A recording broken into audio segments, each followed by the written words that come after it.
എല്ലാവർക്കും നമസ്കാരം. ഇത് കണ്ണൂരിലുള്ള അന്നപൂർണേശ്വരി ക്ഷേത്രമാണ് കേട്ടോ. ചെറുകുന്നിലാണ് ഇത് സ്ഥിതി ചെയ്യുന്നത്. അപ്പോൾ ഞങ്ങളവിടെ കഴിഞ്ഞ ദിവസം പോവുകയുണ്ടായി. വളരെ ഭംഗിയുള്ള ഒരു ക്ഷേത്രമാണ്. ഇത് പണി കഴിപ്പിച്ചത് അവിട്ടം തിരുനാൾ, ചിറക്കൽ കോവിലകത്തെ അവിട്ടം തിരുനാൾ രാജരാജവർമ്മയാണ്. എന്താ പറയുക, രാജഭരണകാലത്തെ ആ ഒരു പ്രൗഢി വിളിച്ചോതുന്ന ഒരു ക്ഷേത്രം തന്നെയാണിത്. അപ്പോൾ 2 ശ്രീകോവിലുകളാണ് ഇവിടെ ഉള്ളത്. ഒന്ന് കൃഷ്ണനും, ഒന്നിലെ പ്രതിഷ്ഠ കൃഷ്ണനാണ്, രണ്ടാമത്തേത് അന്നപൂർണേശ്വരി ദേവിയാണ്. അപ്പോൾ ഇത് രണ്ടും ഒരേ രീതിയിലാണ്, ഒരേ വലിപ്പത്തിലും ഒരേ രീതിയിലുമാണ് പണി കഴിപ്പിച്ചിട്ടുള്ളത്. സ്ത്രീ പുരുഷ സമത്വം ഒക്കെ വിളിച്ചോതുന്ന രീതിയിൽ വാസ്തുശാസ്ത്രപ്രകാരം തന്നെയാണ് ഈ ഒരു ശ്രീകോവിലുകൾ പണി കഴിപ്പിച്ചിട്ടുള്ളത്. നേരത്തെ ഇത് ഒരു വിഷ്ണു ക്ഷേത്രമായിരുന്നു.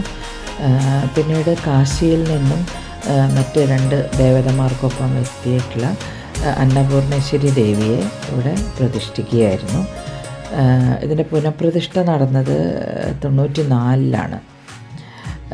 വിവരങ്ങളൊക്കെ നമ്മൾ വിക്കിപീഡിയയിൽ നിന്നാണ് എടുത്തത്. അപ്പോൾ ഇതിൻ്റെ മുന്നിലുള്ള വിളക്കുകളുണ്ട്, വളരെ ഭംഗിയുള്ള വിളക്കുകളാണ്. എന്താ പറയുക, സാധാരണ അമ്പലങ്ങളിൽ കാണുന്ന രീതിയിലല്ല. വിളക്കുകൾ മഴ നനയാതിരിക്കാനുള്ള ഒരു കുടയും അതിൻ്റെ മുകളിലായിട്ട് അവർ നിർമ്മിച്ച് വെച്ചിട്ടുണ്ട്. നല്ല ഭംഗിയുള്ള വിളക്കുകളാണ്. അപ്പോൾ ഞങ്ങളിതൊക്കെ കണ്ട് ആസ്വദിച്ച് ആ ഭംഗി ശരിക്കും എല്ലാവരും ആസ്വദിക്കുന്നുണ്ടായിരുന്നു. പിന്നെ ഉള്ളിലൊക്കെ പോയി തൊഴുതു. ഇതിൻ്റെ ചുവരുകളൊക്കെ നിർമ്മിച്ചിട്ടുള്ളത് ചെങ്കല്ലുകൊണ്ടാണ്.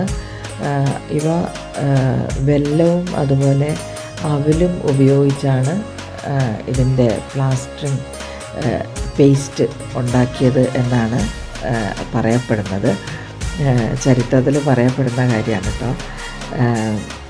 പിന്നെ ഇതിൻ്റെ ഈ ഒരു ആകപ്പാടെ നമ്മൾ ഇതിൻ്റെ ഒരു അന്തരീക്ഷം വളരെ നല്ല ഒരു ഭംഗിയാണ് കാണാൻ. പിന്നെ വലിയൊരു ക്ഷേത്രക്കുളമുണ്ട്, ഞങ്ങളത് കണ്ടില്ല കേട്ടോ. സത്യം പറഞ്ഞാൽ നമുക്കത് കാണാൻ പറ്റിയില്ല, കാരണം നമുക്കതിനെപ്പറ്റി അറിവില്ലായിരുന്നു. അതുകൊണ്ട് നമ്മൾ അങ്ങോട്ട് പോയില്ല. അപ്പോൾ ഈ വിളക്കുകൾ, ഇങ്ങനെയുള്ള കാര്യങ്ങളൊക്കെ നമ്മൾ ഷൂട്ട് ചെയ്തു.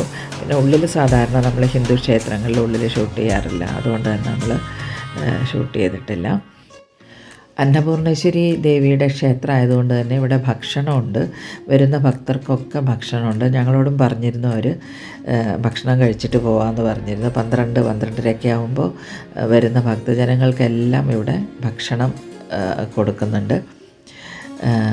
അതിന് വേണ്ട വിറകും കാര്യങ്ങളും ഒക്കെ കൂട്ടിയിട്ടതായിട്ട് കണ്ടു. അവിടെ ചകിരി, വിറക് ഒക്കെ ഉണ്ട് ഒരു സ്ഥലത്തായിട്ട്. പക്ഷെ വളരെ ഭംഗിയുള്ള പ്രൗഢഗംഭീരമായിട്ടുള്ള ഒരു ക്ഷേത്രമാണ് ഇത്. അപ്പോൾ മലബാർ ദേവസ്വം ബോർഡിൻ്റെ കീഴിലാണ് ഇപ്പോൾ ഈ ക്ഷേത്രം ഉള്ളത്. ഇതിന് മുന്നിൽ 2 ആൽമരങ്ങളുണ്ട്. വളരെ ഭംഗിയാണ് ആ ഒരു കാഴ്ച കാണാൻ.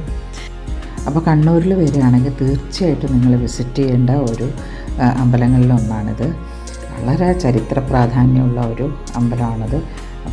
അപ്പോൾ ഇന്ന് ഇത്രയേ ഉള്ളൂ. എൻ്റെ ചാനൽ സബ്സ്ക്രൈബ് ചെയ്തില്ലെങ്കിൽ ഒന്ന് സബ്സ്ക്രൈബ് ചെയ്യുക, ലൈക്ക് ചെയ്യുക, ഷെയർ ചെയ്യുക, കമൻറ്റ് ചെയ്യുക. ഇനി മറ്റൊരു വീഡിയോയിൽ കാണുന്നവരെ നന്ദി, നമസ്കാരം.